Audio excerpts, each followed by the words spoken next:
soit Dieu qui nous permet encore cet après-midi d'être en sa sainte présence et devant sa parole qui reste le grand message de Dieu pour l'humanité, le grand message de Dieu pour l'Église, le grand message de Dieu pour ta vie. Amen. Amen. Nous bénissons le Seigneur pour les 2 réunions précédentes. J'ai eu à cœur de partager avec vous comme thème de ces 8 réunions de ce séminaire les souffrances de Christ. Et vous aurez remarqué que la réunion d'hier soir et celle de ce matin étaient complètement différentes. Et je crois bien que chaque réunion de ce séminaire va être complètement différente l'une de l'autre.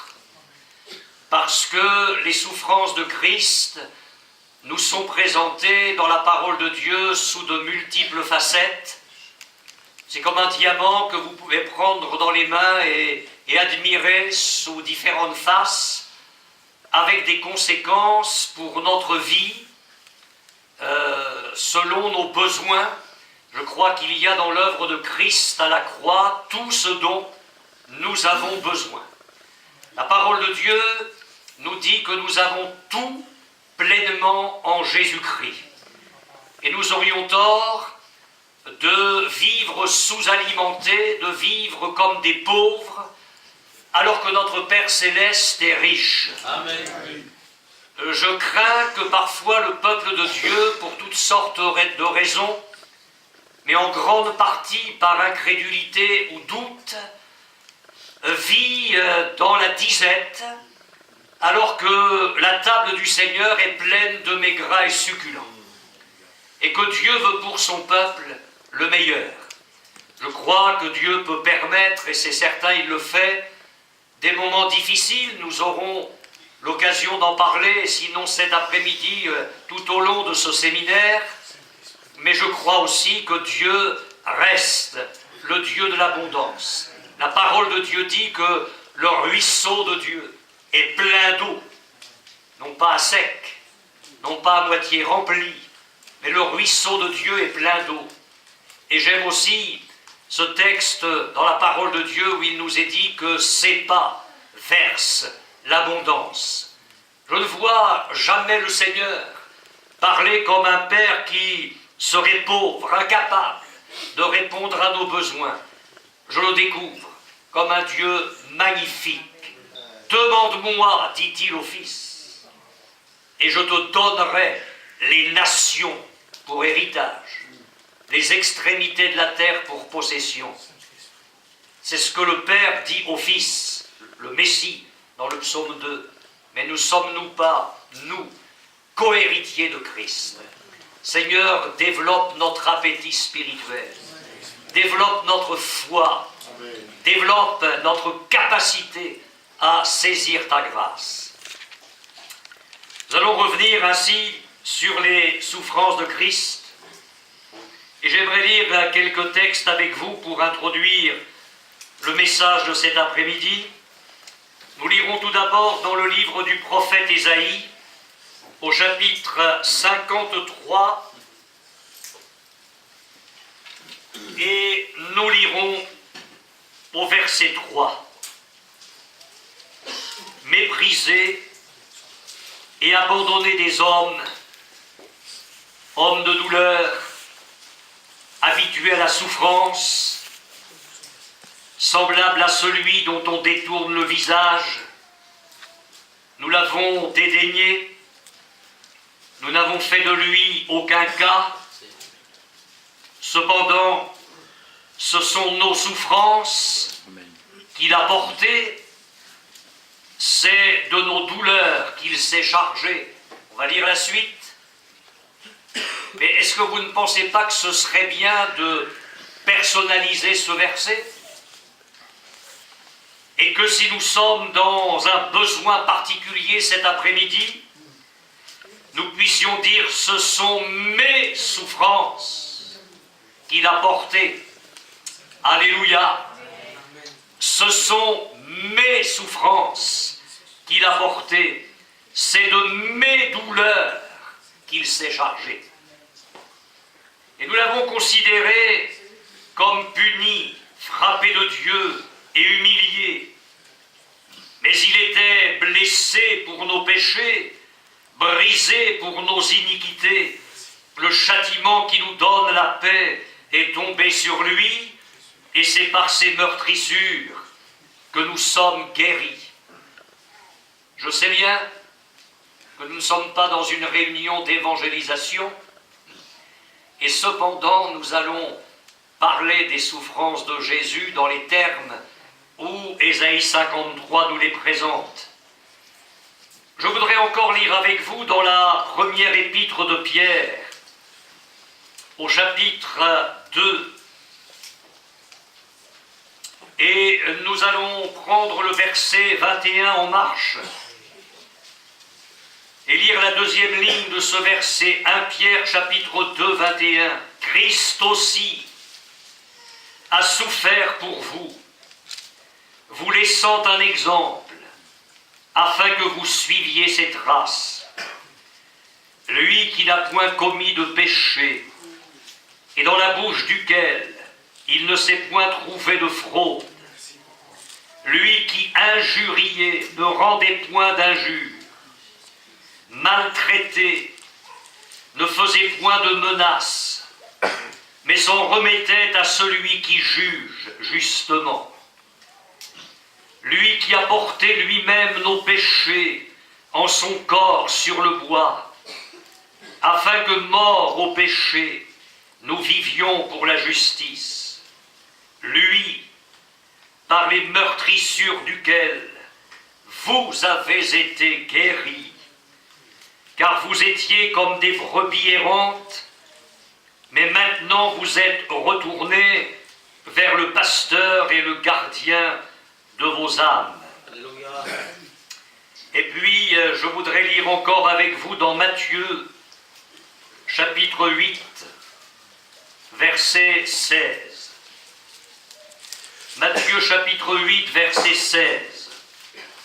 Le soir, on amena auprès de Jésus plusieurs démoniaques. Il chassa les esprits par sa parole, et il guérit tous les malades. Je sais que ce sont des textes qui nous gênent, et que notre petite incrédulité jongle avec la volonté de Dieu. Dieu fera comme il voudra, quand il voudra. C'est vrai parfois, mais combien de textes dans les évangiles nous dit « il guérit tous les malades ». Derrière Jésus, c'était comme un fleuve de grâce qui coulait.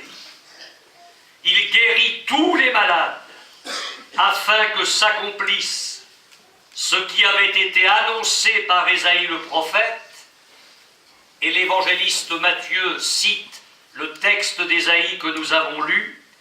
Il a pris nos infirmités et il s'est chargé de nos maladies.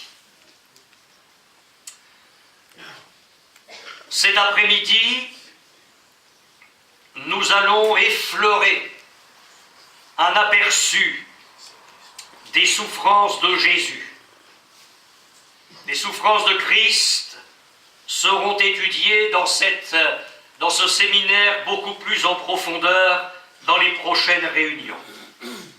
Ce qui me frappe en étudiant la parole de Dieu et en essayant de suivre Jésus sur son chemin de souffrance, c'est de découvrir qu'il a souffert dans tout son être. Nous apprenons, entre autres par l'apôtre Paul dans sa première lettre aux Thessaloniciens, que nous sommes formés de 3 parties. Paul écrit que le Dieu de paix vous sanctifie lui-même tout entier et que tout votre être, l'esprit, l'âme et le corps, soit conservé irrépréhensible. Nous sommes, chacun pour notre part, constitués d'un esprit, d'une âme et d'un corps. lorsque le Seigneur Jésus s'est anéanti lui-même, lorsqu'il n'a pas voulu conserver jalousement son rang divin, mais qu'il a décidé pour sauver l'humanité de devenir semblable à nous, Jésus a paru dans un être formé de 3 parties. Jésus a été esprit, âme et corps. Et quand il a choisi par amour pour vous et par amour pour moi d'être baptisé dans un baptême de souffrance et de boire la coupe de la souffrance jusqu'à la lie, Jésus a accepté de souffrir dans son esprit, il a accepté de souffrir dans son âme, et il a accepté de souffrir dans son corps.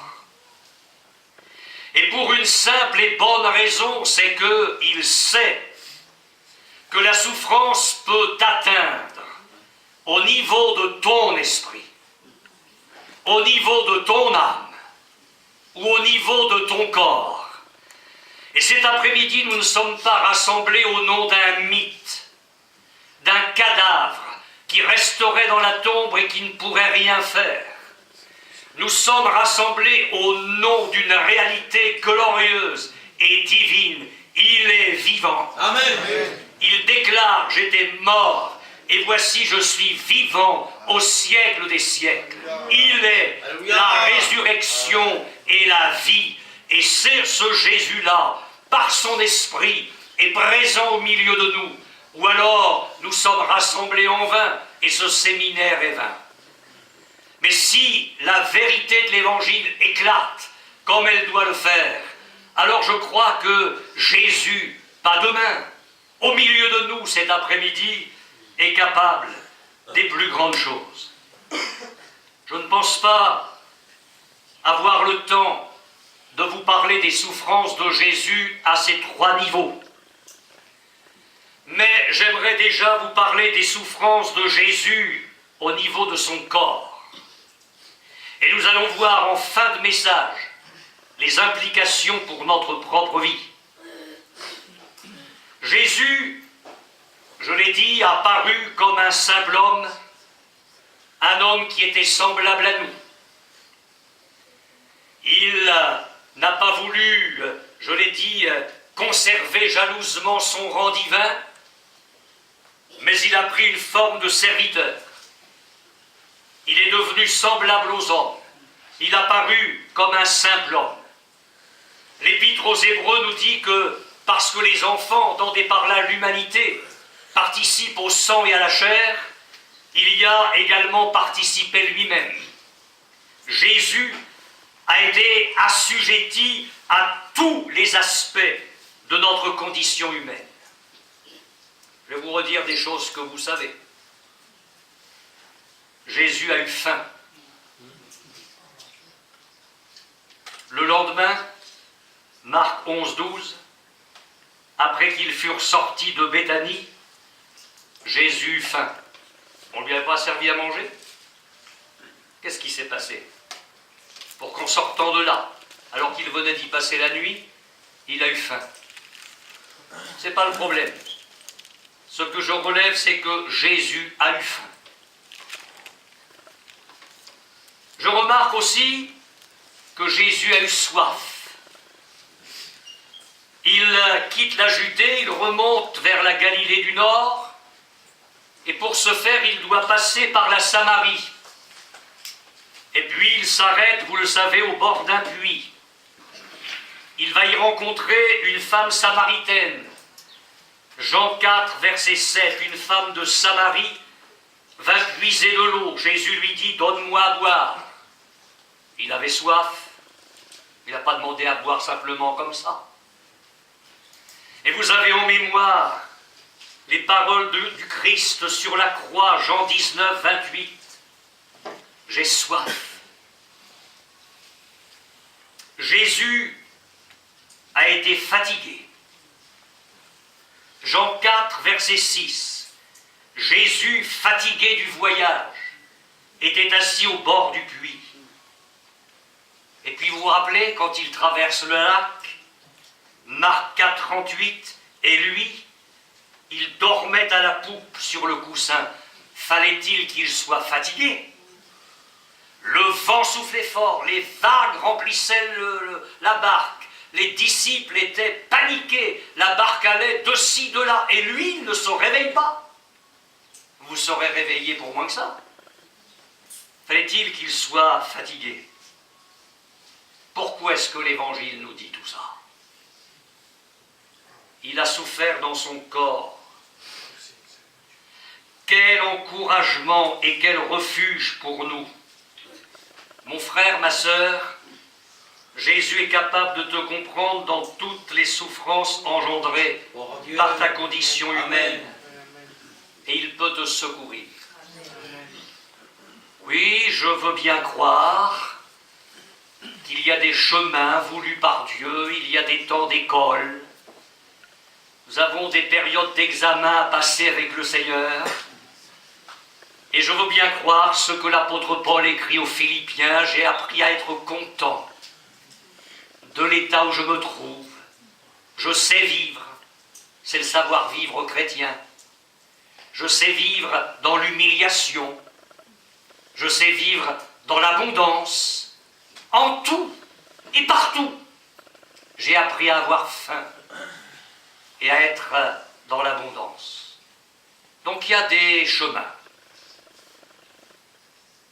Il y a des moments où Dieu peut-être permettra que nous ayons faim. Que les fins de mois soient difficiles. Il le sait. Il ne commet pas d'erreur, il est sur son trône. Il a le contrôle de tout, il est aux commandes. Dieu ne commet aucune erreur.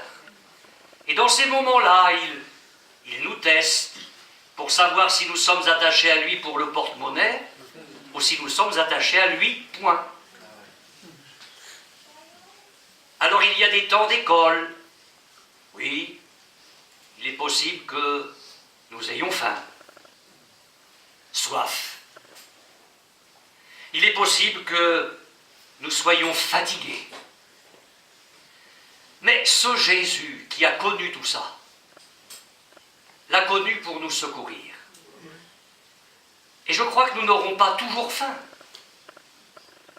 que nous n'aurons pas toujours soif, et qu'après des périodes où à la maison c'est pas facile sur le plan financier, Dieu a les solutions. Je crois que nous ne serons pas toujours fatigués, mais que Dieu est celui qui renouvelle nos forces.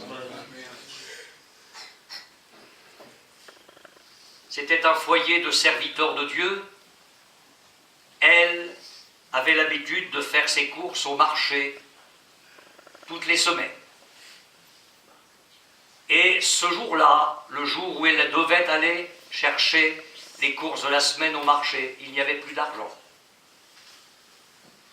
Alors cette femme, femme de serviteur de Dieu, femme de foi, a fait sa liste, comme toutes les semaines. 2 salades, une botte de carottes, enfin, la liste quoi. Mais elle n'est pas partie, bien sûr. Il n'y avait pas d'argent. Et quelques instants plus tard, quelqu'un a frappé à la porte. C'était un bel homme. Impressionnant de prestance, de beauté, avec un panier. Et qui lui a dit « Je vous apporte ce que vous avez commandé. » Elle dit « Mais j'ai rien commandé, je vous apporte ce que vous avez commandé. » Et elle a pris le panier, et l'homme a refermé la porte. Et entre la porte et la rue, il y avait une petite allée de jardin. Elle est vite à la fenêtre pour voir. Elle n'a jamais vu l'homme ressortir. Et quand elle a ouvert le panier, il y avait exactement ce qui était écrit sur sa liste. Alléluia. C'est mon Jésus. Pourquoi vous croyez-vous qu'il a souffert? Pour que tu comprennes qu'il te comprend. Et que dans ta faim, dans ta soif, dans ta fatigue cet après-midi, il y a une solution en lui. Amen. aller plus loin, les souffrances dont je viens de parler étaient peu de choses. Comparées à celles qu'il allait endurer, nous restons sur le terrain des souffrances physiques. Comparées à celles qu'il allait endurer lors de son arrestation et jusqu'à sa mort sur la croix. Je vous demande toute votre attention parce qu'on s'habitue à ça. Mais il ne faut pas s'habituer à ça. Le crachat au visage. Matthieu 26, 67. J'ai pris les textes avec les parallèles pour bien montrer que le Saint-Esprit martèle tout ça tout au long de l'Évangile.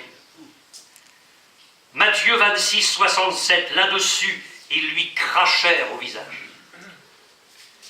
Un peu plus loin, un petit peu plus loin, les heures passent. Matthieu 27, 30, et ils crachaient contre lui. Marc 14, 65, et quelques-uns se mirent à cracher sur lui. Marc 15, 19, et ils crachaient sur lui. Il y a eu les coups de poing. Il y a eu les gifles.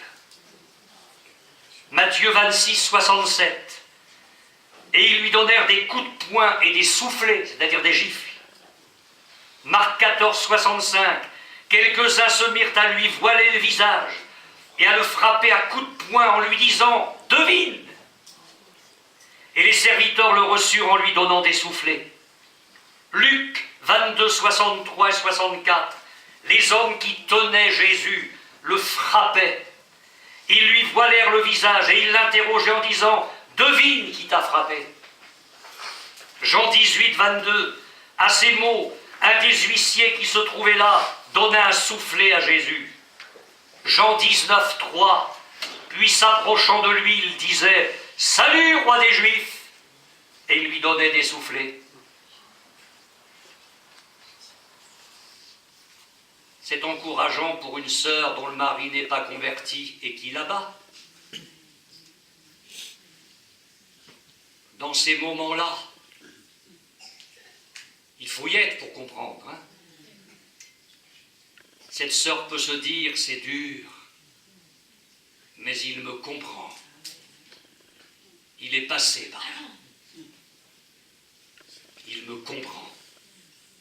Il peut descendre avec moi dans cette fosse de souffrance, de haine, de méchanceté.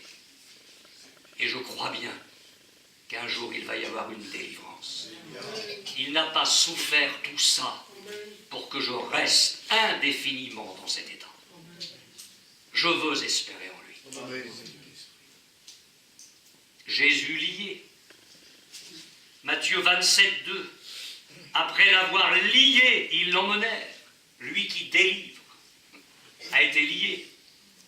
Marc 15, 1. Après avoir lié Jésus, ils l'emmenèrent. Jean 18, 12. La cohorte, le tribun, les huissiers des Juifs se saisirent alors de Jésus et le lièrent. Battu de verge. Matthieu 27, 26. Alors Pilate leur relâcha Barabbas. Et après avoir fait battre de verge Jésus, il le livra pour être crucifié. Marc 15, 15. Et après avoir fait battre de verge Jésus, il le livra pour être crucifié. Luc 23, 16 et 22. Je le relâcherai donc, dit Pilate, après l'avoir fait battre de verge. Je le relâcherai donc, dit-il une deuxième fois, après l'avoir fait battre de verge. Jean 19, 1. Alors Pilate prit Jésus et le fit battre de verge. Et comme si ça ne suffisait pas, on a trouvé une couronne pour le roi. La couronne d'épines. Matthieu 27, 23. 29, pardon. Ils tressèrent une couronne d'épines qu'ils posèrent sur sa tête. Marc 15, 17. Et ils posèrent sur sa tête une couronne d'épines qu'ils avaient tressée. Jean 19, 2 et 5. Les soldats tressèrent une couronne d'épines qu'ils posèrent sur sa tête. Jésus sortit donc, portant la couronne d'épines et le manteau de pourpre. Voilà ton Jésus. Son visage ne ressemble même plus au visage d'un homme. Il n'y a pas de mots. C'est l'agneau à la boucherie. C'est tout ce que l'enfer est capable de produire quand il est face à Jésus. Et puis on ne s'est pas arrêté là. On est allé de haine en haine. Tout est vague, tout est flot. Passe sur moi, un flot appelle un autre flot. Jésus frappé à la tête avec un roseau, mais on vient de lui mettre la couronne. Matthieu 27, 30. Et il prenait le roseau et frappait sur sa tête. Marc 15, 19. Et il lui frappait la tête avec un roseau. Et on arrive au pire, la croix. Et j'ai remarqué comme ça va très vite dans le récit évangélique. Le Saint-Esprit va très vite. Matthieu 27, 35, après l'avoir crucifié, ils se partagèrent ses vêtements. Mais enfin, la crucifixion, on peut quand même arrêter quelques secondes notre imagination. On a enfoncé des clous dans les mains, dans les pieds, de la manière la plus sauvage qui soit possible. Ils le crucifièrent. Matthieu 15, 24. Luc 23, 33, lorsqu'ils furent arrivés au lieu appelé crâne, ils le crucifièrent là. Jean 19, 17 et 23, Jésus portant sa croix arriva au lieu du crâne. Les soldats, après avoir crucifié Jésus, prirent ses vêtements. Et un petit peu avant tout ça, Jésus a été affaibli à Gethsémane. Et je crois bien que si l'ange n'était pas venu fortifier Jésus, il serait resté là à Gethsémane. Je l'ai dit plein de fois en prêchant là-dessus, je n'ai pas l'explication médicale, celles que j'ai trouvées ne m'ont jamais satisfaite. Mais qu'est-ce qui s'est passé dans son corps pour que sa sueur devienne comme des grumeaux de sang qui sont tombés jusqu'à terre? Qu'est-ce qui s'est cassé? Qu'est-ce qui s'est détérioré dans son corps pour qu'il en arrive là? Et un ange a dû le fortifier pour qu'il ait la possibilité d'affronter tout ce qui allait venir, dont nous venons de parler, et d'aller jusqu'à la croix. Alors un ange lui apparut du ciel pour le fortifier. Étant en agonie, il priait plus instamment, et sa sueur devint comme des grumeaux de sang qui tombaient à terre. Et puis, je l'ai dit tout à l'heure, la soif sur la croix, c'est la soif des crucifiés, une soif horrible. Alors, je veux bien croire qu'il l'ait dit pour que l'écriture soit accomplie, mais il avait soif. Après cela, Jésus, qui savait que tout était déjà consommé, dit afin que l'écriture fût accomplie, j'ai soif. Alors, je voudrais vous dire ceci parce qu'on va arriver à l'application pour nous. Quand l'apôtre Pierre cite le texte, il reprend le texte d'Ésaïe 53, lui par les meurtrissures duquel vous avez été guéris. Je regrette que nos traducteurs n'aient pas rendu le verset comme il est écrit dans le texte grec. C'est vrai que dans Ésaïe, il est dit, lui par les meurtrissures duquel nous avons été guéris. Mais quand Pierre écrit, il dit, lui par la meurtrissure duquel nous avons été guéris. Le mot est au singulier. On me dirait quelle est la différence? Moi je vais te le dire. C'est que quand tu es au pied de la croix et que tu le regardes, oui, ce n'est plus qu'une meurtrissure. Tout y est, du haut en bas, de la tête aux pieds. Tu ne peux rien cloisonner, tu ne peux rien partager. C'est une horrible et affreuse et glorieuse meurtrissure. C'est la meurtrissure.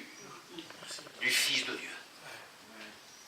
Tu regardes la tête, le dos, le torse, les mains, les pieds, tout est marqué par la meurtrissure et par la souffrance. Puis un soir, bien avant tout ça, il est dans un village, dans une maison, on apprend qu'il est là. Ça arrive de partout. De partout. On amène des démoniaques, alors je vous laisse imaginer la réunion. Il y en a plusieurs, hein. Et je ne sais pas si chacun était possédé d'un démon ou de plusieurs, mais il y avait de l'ambiance certainement dans la réunion, je peux vous le dire. On amène plusieurs démoniaques, on amène toutes sortes de malades, de toutes sortes. Et lui, il vient, comme le Messie. Oh, c'est quelques courtes années avant, il s'est levé de son trône et il a dit au Père, tu n'as voulu ni sacrifice ni offrande pour le péché, alors je viens pour faire ta volonté. Et là, ne me demandez pas de vous expliquer ce que ça représentait pour Jésus. Pardonnez-moi, mais je ne le comprends pas moi-même. Qui peut comprendre ça? Une des trois personnes de la Trinité s'anéantit pour devenir un homme. Un bébé qui va être déposé dans une mangeoire à bestiaux, dans une crèche. Mais il vient comme le Messie. C'est le souffle messianique qui est dans lui. Depuis des siècles, tout était prêt. Avant même la fondation du monde, il était déjà l'agneau prédestiné pour notre rachat. Et le temps messianique est arrivé. Il est là. Il le sait, il est venu. Alors adulte, au moment où les foules arrivent avec leurs besoins, les possédés, les muets, les sourds, les estropiés, les lépreux, tout ce que vous voulez, tout ce cortège de misère, il vient parce qu'il sait qu'il va accomplir ce texte d'Ésaïe, lui, par la meurtrissure duquel vous avez été guéris.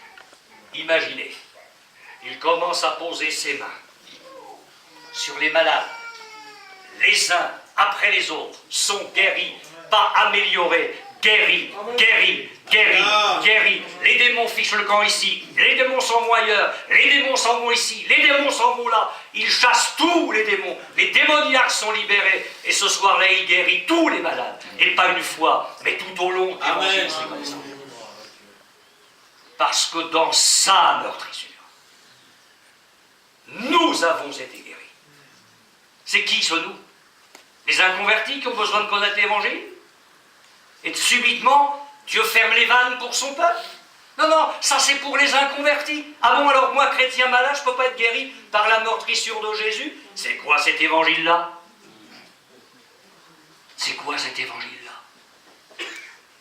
Lui, par la meurtrissure duquel nous avons été guéris. Il y en aura pour d'autres.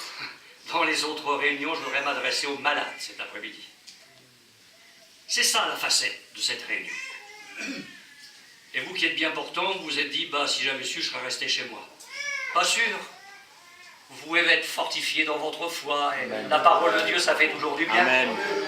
Puis qui sait, vous allez peut-être être malade demain. Alléluia.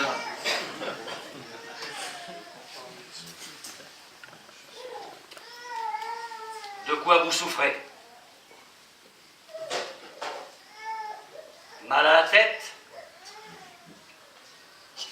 Un enfant avec une tumeur dans la tête? Je connais ça. Problème de migraine ophtalmique? Problème de surdité? Problème au niveau de vos yeux? Au niveau du visage? Regarde sa tête. Regarde-la. C'est une meurtrissure pour que tu sois guéri. Alors il a ouvert les oreilles des sourds. La bouche du muet s'est ouverte, le muet a parlé, les yeux de l'aveugle se sont ouverts, il a prononcé des paroles de délivrance. J'aime ce texte de la Bible, il envoya sa parole et il les guérit. Amen. Un homme est venu dans une réunion évangélique avec un cancer sur la face. Le cancer était visible sur la joue de cet homme. Alors il s'est approché devant l'estrade pour qu'on lui impose les mains avec les autres malades. Et quand le serviteur de Dieu est arrivé au niveau de cet homme, le serviteur de Dieu lui a laissé une parole de foi. Il lui a dit: monsieur, vous allez mettre votre main sur votre visage, sur votre joue. Et quand vous allez retourner à votre place, le cancer va tomber dans votre main. Et il a prié pour lui au nom de Jésus. Et c'était la période où dans nos réunions, les gens étaient simples dans la foi. Et cet homme est retourné à sa place, comme ça, avec la main sur son visage. Et quand il s'est assis sur sa chaise, le cancer est tombé dans sa main. Il était guéri instantanément. Amen. Il a été défiguré. Défiguré. Pour que quel que soit le mal qui est sur ton visage ou dans ta tête, dans ton crâne, tu en sois guéri cet après-midi. Et franchement, je te conseille de le croire. Je te conseille de le croire.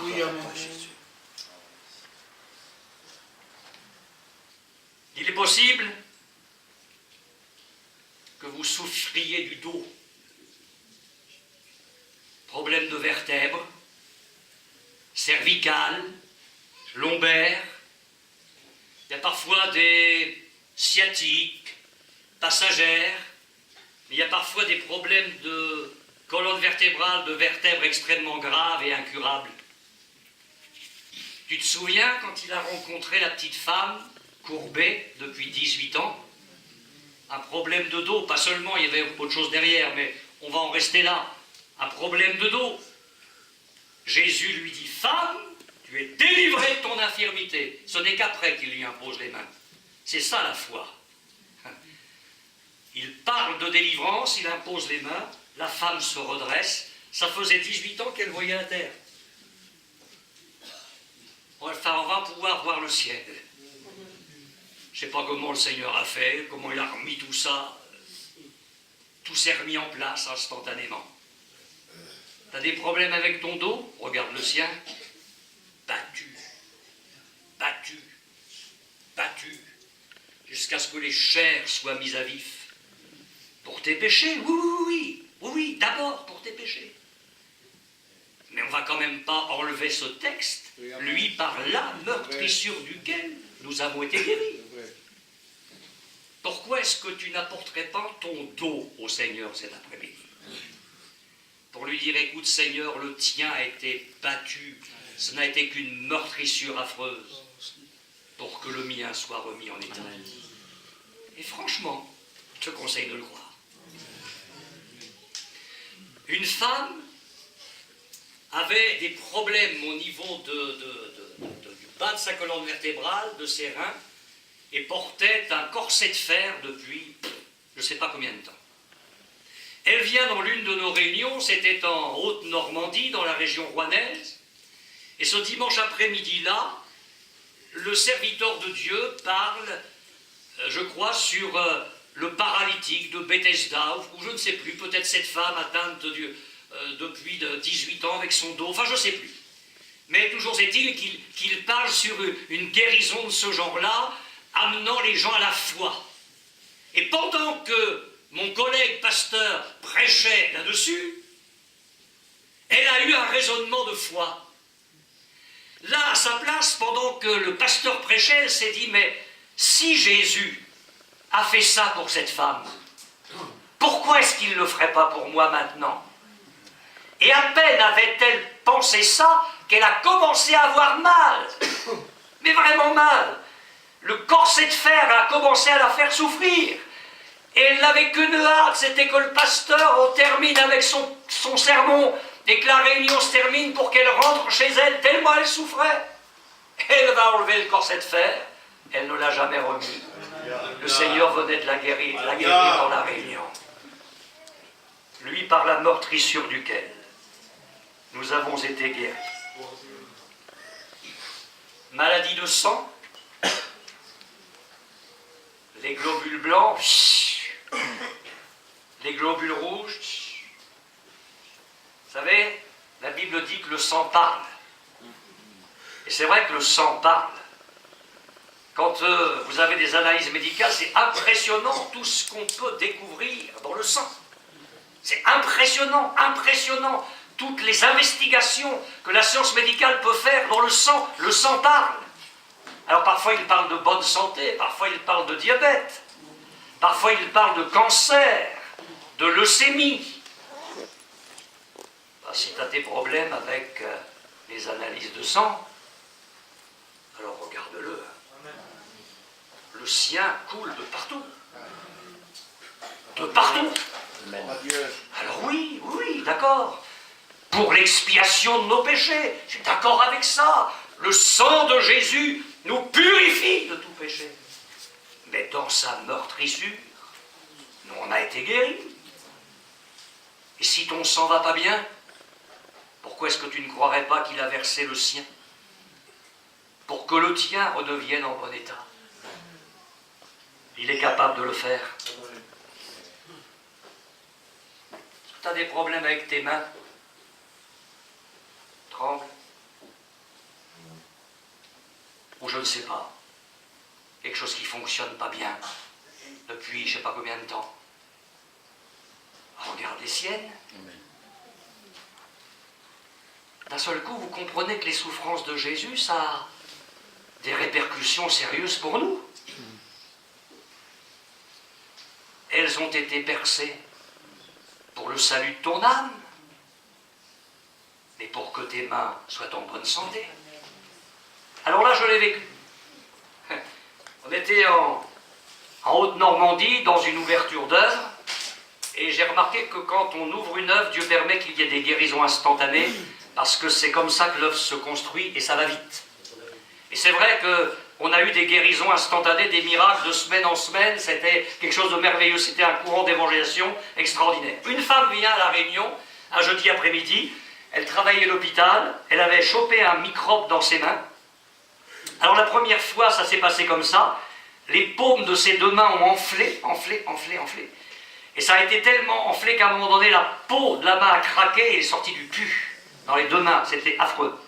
Et elle s'est dit, ça y est, je suis libéré, le pu a coulé de mes mains, c'est bon. Mais pas du tout, ça a recommencé. Alors elle était bien placée à l'hôpital, elle a passé tous les examens possibles, ils n'ont jamais pu trouver ce qu'elle avait, et elle restait avec ce problème-là. Et c'est avec ces mains-là qu'elle est venue ce jeudi après-midi-là à la Réunion, invitée par une chrétienne de notre église qui lui avait parlé de Jésus. Cette femme est venue à la position des mains. Effectivement, ses mains n'étaient pas belles à voir. J'ai prié pour elle, simplement au nom du Seigneur Jésus. Et elle est revenue le jeudi suivant. Ses mains étaient comme les vôtres et les miennes. C'est mon évangile. C'est mon Jésus. Amen. Un évangile qui n'a pas pris une seule ride. Amen. On pourrait parler de vos pieds. Peut-être avez-vous un problème avec un pied, ou deux, une infirmité, un traumatisme qui reste suite à un accident. Ça vous handicape, vous ne marchez pas normalement, parfois ça vous prend même le moral, l'humeur, c'est pas toujours facile. Alors regarde les siens, percés, blessés, pour ton salut, mais pour que tes pieds aussi soient en bon état. Lui, par la meurtrissure duquel nous avons été guéris. Alors c'est peut-être ni les yeux, ni les mains, ni les pieds, c'est à l'intérieur. Un organe. Le cœur, le foie, les intestins. Enfin, on ne va pas faire une anatomie complète cet après-midi. Mais à un moment donné, on est venu percer le côté de Jésus. Et ce qui était à l'intérieur est sorti. De l'eau et du sang. Même pour l'intérieur, il a souffert, l'intérieur du corps. Pourquoi est-ce que tu n'apporterais pas ton côlon à Jésus cet après-midi? Tes intestins, ton cœur, hypertension, le foie. Vous avez déjà parlé de peut-être ces témoignages, j'y reviens. Parce qu'il vaut mieux enfoncer une pointe dans une planche, taper plusieurs fois. Cet homme avait 76 ans. Il avait entendu parler de nos réunions. Donc je suis allé le voir dans sa petite maison, dans la périphérie de Caen. Et c'était le jour de ses 76 ans. Cet homme est sorti de sa chambre en marchant à petits pas. C'était un ancien marin au long cours, alcoolique. Il avait eu des gros problèmes de santé et finalement une cirrhose du foie à cause de l'alcool.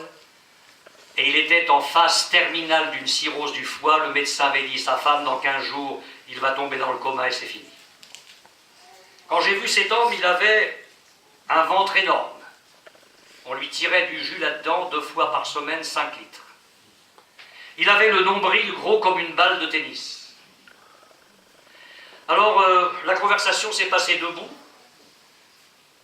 J'ai bien compris que cet homme n'était pas en état d'entendre une longue conversation, un long exposé de l'Évangile. Ça a été très très court.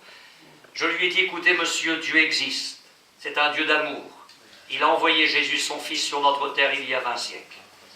Jésus est mort sur la croix pour nos péchés, pour nos maladies.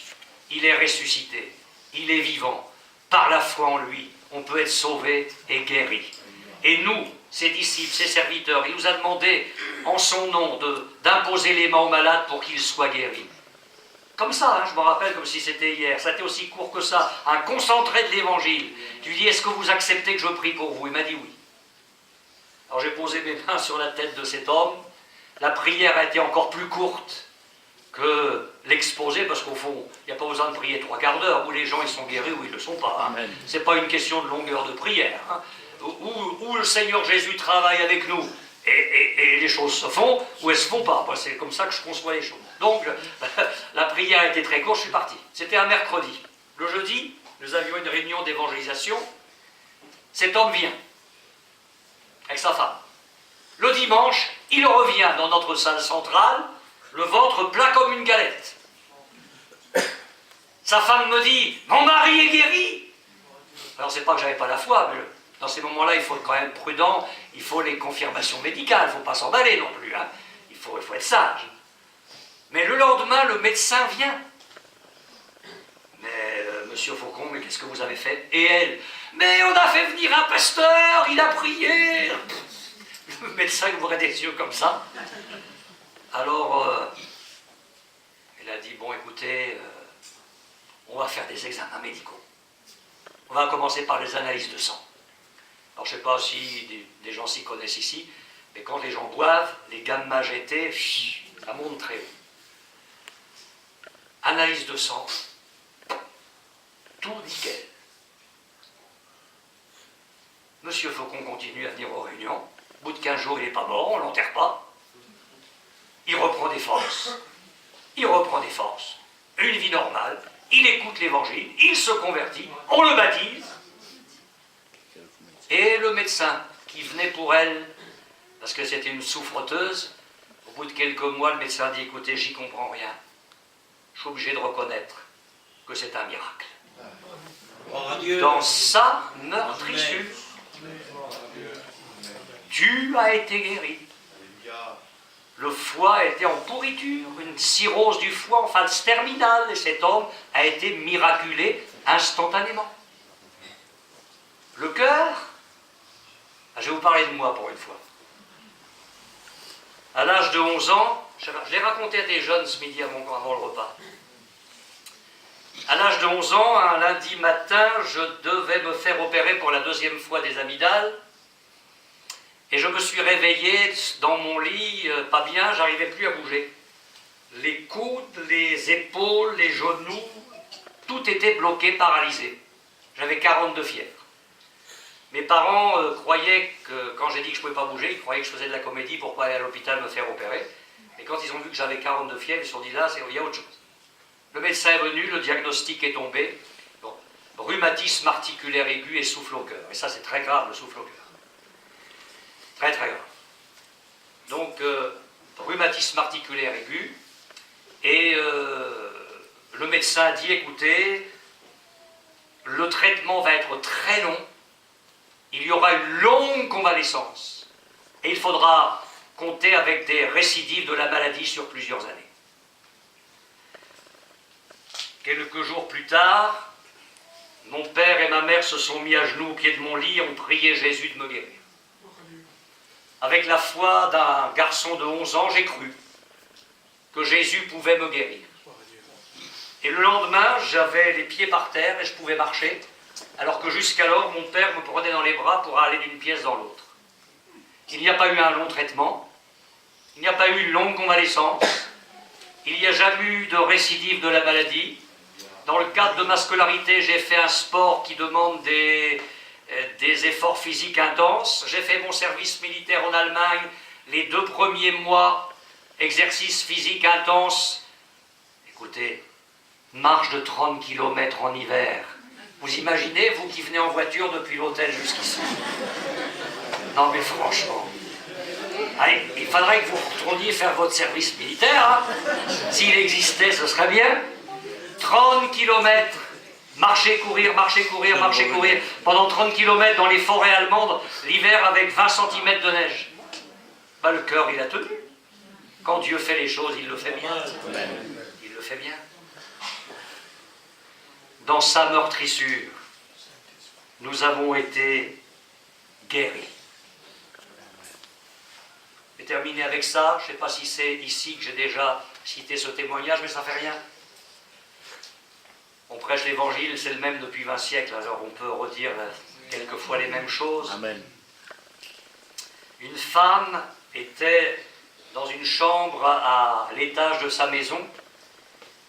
Elle avait eu un cancer, c'était au niveau de tous ses organes, et on lui avait enlevé une bonne partie de ses organes. Elle était un squelette, elle ne se levait plus, elle ne mangeait plus, elle était aux portes de la mort. La fenêtre de sa chambre, cet après-midi-là, était ouverte. Et une équipe d'évangélisation était sur la place du village avec un pasteur. Et des jeunes ou des chrétiens, je ne sais plus, ont chanté des cantiques. Et cet homme a parlé simplement de Jésus dans la rue, mais tout ça, ça revenait par la fenêtre. La femme entendait tout. Et elle a dit à son mari, appelle le pasteur. Qu'il vienne prier pour moi. Gloire à Dieu. Alors le pasteur est venu, il a prié pour ce squelette, et il est parti. La nuit est arrivée, et cette femme a vu un petit point lumineux qui a grandi, qui a grandi, qui a grandi, et sa chambre a été baignée de lumière. Et elle a vu Jésus, qui lui a dit « Je te guéris ». Et puis la lumière est repartie comme elle était venue. Elle a senti instantanément les forces revenir. Elle s'est levée. Elle a descendu l'escalier. Son mari a entendu du bruit. Il est arrivé. Qu'est-ce que tu fais? J'ai faim. Alors, elle s'est demandé ce qui se passait. Elle a mangé. Rapidement, on a fait venir le médecin, elle se laisse le lendemain, ou je ne sais pas, peu importe. Le médecin vient, l'examine.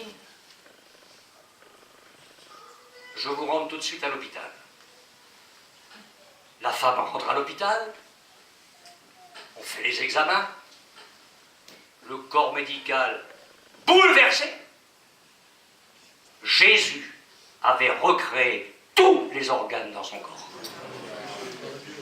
Pas seulement les forces, pas seulement la capacité de vivre comme ça, mais il avait tout refait dans son corps. Vous ne pensez pas qu'il faudrait retrouver notre Jésus? Amen.